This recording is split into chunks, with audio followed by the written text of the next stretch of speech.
नमस्कार। आज हम एक ऐसे टॉपिक की गहराई में उतरने वाले हैं जो किसी भी देश की बुनियाद है और ख़ास तौर पर सिविल सर्विसेज की तैयारी करने वालों के लिए तो ये एकदम बेसिक है। हम बात कर रहे हैं संविधान की अवधारणा की। अक्सर लोग इसे सिर्फ एक नियमों की किताब मान लेते हैं, पर यकीन मानिए ये उससे कहीं ज्यादा है। ये तो किसी देश का डीएनए है, वो कोड जो बताता है कि वो देश क्या है और उसका भविष्य कैसा होगा। पर इससे पहले कि हम टेक्निकल डिटेल्स में जाएं, चलिए एक बहुत ही आसान सा लेकिन गहरा सवाल पूछते हैं कि आखिर किसी भी देश को नियमों की जरूरत ही क्यों पड़ती है। जरा सोच कर देखिए, अगर कोई नियम कानून ही ना हो तो क्या होगा? चारों तरफ अफरा तफरी मच जाएगी, है ना? बस यही सवाल हमें इस बात को समझने में मदद करेगा कि संविधान आखिर इतने जरूरी क्यों होते हैं। तो देख लेते हैं कि आज हम क्या क्या कवर करने वाले हैं। हम शुरुआत करेंगे बिल्कुल बेसिक से कि संविधान का मतलब क्या है। फिर हम ये जानेंगे कि ये काम क्या करता है और दुनिया में कितने तरह के होते हैं। इसके बाद हम संविधानवाद नाम के एक बहुत ही पावरफुल आइडिया को समझेंगे और आखिर में एग्जाम के लिहाज से जो भी जरूरी बातें हैं उन्हें एक साथ समराइज करेंगे। तो चलिए शुरू करते हैं। ठीक है, तो सबसे पहले बात करते हैं कि ये शब्द संविधान आखिर आया कहाँ से, इसका मतलब क्या है। किसी भी चीज की जड़ को समझ लेने से ना उसका मकसद अपने आप साफ हो जाता है। तो देखिए, संविधान या कॉन्स्टिट्यूशन शब्द आया है लैटिन भाषा के शब्द कॉन्स्टिट्यूएरे से, जिसका मतलब होता है स्थापित करना, और ये बिल्कुल यही काम करता है। आप इसे ऐसे समझिए जैसे ये किसी इमारत की नींव हो। ये सरकार के पूरे ढांचे को, मतलब हमारी संसद, सरकार और अदालतें, इन सबको स्थापित करता है और ये भी साफ साफ बताता है कि किसकी कितनी शक्ति होगी। ये देश का सर्वोच्च कानून है, यानी इससे ऊपर कोई कानून नहीं। अब अलग अलग थिंकर्स ने इसे कैसे समझाया है वो देखते हैं। आर.एन. गिलक्रिस्ट इसे सरकार के लिए एक इंस्ट्रक्शन मैनुअल की तरह देखते हैं। वो कहते हैं कि ये बस नियमों का एक सेट है जो ये तय करता है कि सरकार बनेगी कैसे और वो अपनी ताकत का इस्तेमाल किन सिद्धांतों पर करेगी। यहाँ पर मेन फोकस सरकार के संगठन पर है। गेटेल इस बात को एक कदम और आगे ले जाते हैं। उनके लिए ये सिर्फ सरकार की बात नहीं है, बल्कि ये पूरे देश के कैरेक्टर की बात है। और सबसे जरूरी, गेटेल इसमें एक बहुत इंपॉर्टेंट एलिमेंट जोड़ते हैं, नागरिकों के अधिकार और कर्तव्य। ये एक छोटी सी बात संविधान को सिर्फ एक सरकारी रूल बुक से कहीं ऊपर उठाकर सरकार और जनता के बीच का एक पैक्ट बना देती है। और आखिर में डायस फोकस करते हैं रिश्ते पर, यानी पावर के बैलेंस पर। उनके मुताबिक संविधान वो मशीन है जो सरकार की शक्तियों, नागरिकों के अधिकारों और इन दोनों के बीच के रिश्ते को एडजस्ट करती है। तो अगर हम इन तीनों परिभाषाओं को मिला दें तो हमें संविधान की एक पूरी 3D पिक्चर मिल जाती है। तो अब हम ये तो जान गए कि संविधान क्या है, लेकिन असली सवाल तो ये है कि ये करता क्या है। ये सिर्फ एक किताब नहीं है जो अलमारी में रखी रहे। ये एक लिविंग डॉक्यूमेंट है जिसके पास करने को बहुत जरूरी काम है। आइए देखते हैं इसके मेन फंक्शंस क्या क्या हैं। देखिए, संविधान का एक बहुत ही फंडामेंटल ड्यूल रोल होता है। एक तरफ ये सरकार को काम करने की ताकत देता है, जैसे संसद बनाना, अदालतें बनाना। लेकिन दूसरी तरफ, जो शायद ज्यादा जरूरी है, ये उस ताकत को लिमिट भी करता है ताकि कोई तानाशाह ना बन सके। ये एक आईने की तरह भी है जो दिखाता है कि एक देश के तौर पर हमारी पहचान क्या है, हमारे मूल्य क्या हैं। और ये वो ढाल भी है जो नागरिकों के मौलिक अधिकारों की रक्षा करती है। सीधी भाषा में कहें तो ये पूरे समाज के लिए खेल के नियम तय करता है। और इन्हीं किताबों में इन फंक्शंस पर बहस होती है और इन्हें समझा जाता है। देखिए, एग्जाम्स के लिए सिर्फ लिस्ट रट लेना काफी नहीं है। हर फंक्शन के पीछे का क्यों समझना जरूरी है। यही चीज रटने और असल में समझने के बीच का फर्क पैदा करती है। अब एक बहुत ही इंटरेस्टिंग बात, ये जरूरी नहीं कि सारे संविधान एक जैसे हों। क्या आप जानते हैं कि कुछ देशों के संविधान तो किसी एक किताब में लिखे हुए भी नहीं हैं। संविधान कितने तरह के होते हैं, ये एग्जाम्स में अक्सर पूछा जाता है। तो चलिए इसे ठीक से समझते हैं। तो सबसे पहला और सबसे बड़ा फर्क होता है लिखित और अलिखित संविधानों के बीच। एक लिखित संविधान, जैसे भारत या अमेरिका का, एक फॉर्मल कॉन्ट्रैक्ट की तरह होता है।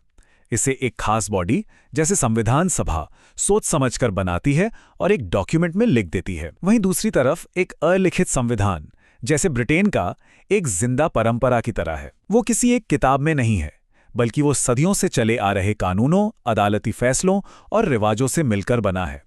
इसकी वजह से वो बहुत फ्लेक्सिबल होता है, पर कभी-कभी उतना साफ नहीं होता। अगला क्लासिफिकेशन इस सवाल पर टिका है कि संविधान को बदलना कितना आसान है। क्या ये चट्टान की तरह मजबूत है या फिर एक पेड़ की डाली की तरह लचीला। और यहीं से हमें अनम्य यानी रिजिड और लचीले यानी फ्लेक्सिबल संविधान का कॉन्सेप्ट मिलता है। एक रिजिड संविधान जैसे अमेरिका का, उसे बदलना जानबूझकर मुश्किल बनाया गया है। इसके लिए एक खास और मुश्किल प्रोसीजर चाहिए, जैसे कि सुपर मेजॉरिटी। ये देश को स्थिरता देता है। इसके उलट एक फ्लेक्सिबल संविधान जैसे ब्रिटेन का, उसे बदलना उतना ही आसान है जितना कोई आम कानून बनाना।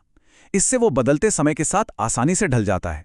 और यहीं पर भारत का संविधान बहुत इंटरेस्टिंग हो जाता है। हमारा संविधान इन दोनों का एक बहुत ही स्मार्ट मिक्स है। कुछ हिस्सों को बदलना आसान है, लेकिन जो हमारे बुनियादी सिद्धांत हैं उन्हें बदलने के लिए एक ज्यादा मुश्किल प्रक्रिया से गुजरना पड़ता है। हमारा आखिरी क्लासिफिकेशन इस बात पर है कि देश में पावर बटी हुई कैसे है।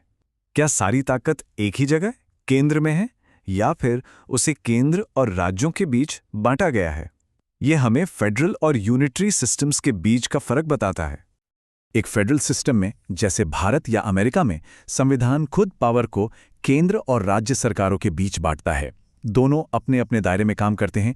इसे आप शेयर्ड पावर कह सकते हैं। वहीं एक यूनिटरी सिस्टम में, जैसे ब्रिटेन या फ्रांस में, सारी की सारी शक्ति केंद्र के पास होती है। केंद्र चाहे तो राज्यों को कुछ शक्तियां दे सकता है और चाहे तो वापस भी ले सकता है। ये शेयर्ड पावर नहीं, बल्कि डेलीगेटेड पावर होती है। ये एक बहुत बड़ा फर्क है।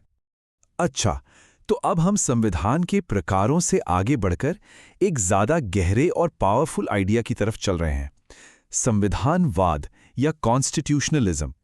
ये सिर्फ एक संविधान होने से कहीं ज्यादा है। ये पावर को लेकर एक पूरी की पूरी फिलॉसफी है। यहां पर एक बहुत बड़ा कंफ्यूजन होता है, इसे ध्यान से समझिए। संविधान तो सिर्फ डॉक्यूमेंट है, रूल्स हैं। एक तानाशाह भी अपने देश के लिए कागज पर एक संविधान बना सकता है। लेकिन संविधानवाद ये आइडिया है, ये विश्वास है कि सरकार की ताकत को इन्हीं नियमों के दायरे में यानी सीमित रखना चाहिए। ये तानाशाही का उल्टा है। तो सीधी सी बात यह है कि किसी देश में संविधान का होना इस बात की गारंटी नहीं है कि वहां संविधानवाद भी हो। संविधानवाद का पूरा सार बस दो बातों में है, सीमित सरकार यानी लिमिटेड गवर्नमेंट और कानून का शासन यानी रूल ऑफ लॉ। इसका मतलब यह है कि कोई भी, यहां तक कि सरकार चलाने वाले भी, कानून से ऊपर नहीं है। और इसका सबसे बड़ा मकसद है आम इंसान की आज़ादी को सरकार की मनमानी से बचाना।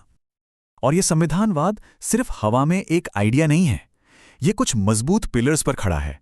आप इन्हें चेक्स एंड बैलेंसेस का सिस्टम भी कह सकते हैं। जैसे कि असली ताकत जनता के हाथ में हो, हर कोई कानून के दायरे में हो और सरकार जनता के प्रति जवाबदेह हो। इसके अलावा शक्तियों का बंटवारा, एक आज़ाद न्यायपालिका, ये सब ऐसी व्यवस्थाएं हैं जो ये पक्का करती हैं कि सरकार का कोई भी एक हिस्सा जरूरत से ज्यादा ताकतवर ना हो जाए। ये सब मिलकर एक ऐसी कल्चर बनाते हैं जहां सरकार सीमित रहती है और लोगों के अधिकारों का सम्मान होता है। ठीक है, हमने काफी कुछ कवर कर लिया है। अब खत्म करने से पहले चलिए उन सारे मेन पॉइंट्स को एक जगह इकट्ठा कर लेते हैं जो आपके एग्जाम्स के लिए बहुत बहुत जरूरी हैं। तो ये रही समरी। संविधान देश का सबसे बड़ा कानून है। इसका डबल रोल है, सरकार को ताकत देना और उसे लिमिट में रखना। इसके 3 मेन क्लासिफिकेशंस हैं, उन्हें उदाहरण के साथ याद रखिएगा। ये समझिए कि संविधानवाद का मतलब है लिमिटेड गवर्नमेंट। और जहां तक भारत की बात है, हमारा मॉडल यूनिक है। ये लिखित है, फेडरल है और रिजिडिटी और फ्लेक्सिबिलिटी का एक बेहतरीन बैलेंस है। ये पॉइंट्स तो बिल्कुल फिंगर टिप्स पर होने चाहिए। और जाते जाते मैं आपके लिए एक सवाल छोड़ रहा हूं जो भारत की पॉलिटिकल जीनियस को दिखाता है। हमारे संविधान बनाने वालों ने आखिर ये बीच का रास्ता क्यों चुना? ये रिजिडिटी और फ्लेक्सिबिलिटी का अनोखा मिश्रण क्यों बनाया? इस पर सोचिएगा। इसका जवाब ना सिर्फ आपको हमारे संविधान की गहरी समझ देगा, बल्कि ये मेंस एग्जाम के लिए जरूरी एनालिटिकल स्किल्स बनाने की भी एक बेहतरीन एक्सरसाइज है। हमारे साथ जुड़ने के लिए धन्यवाद।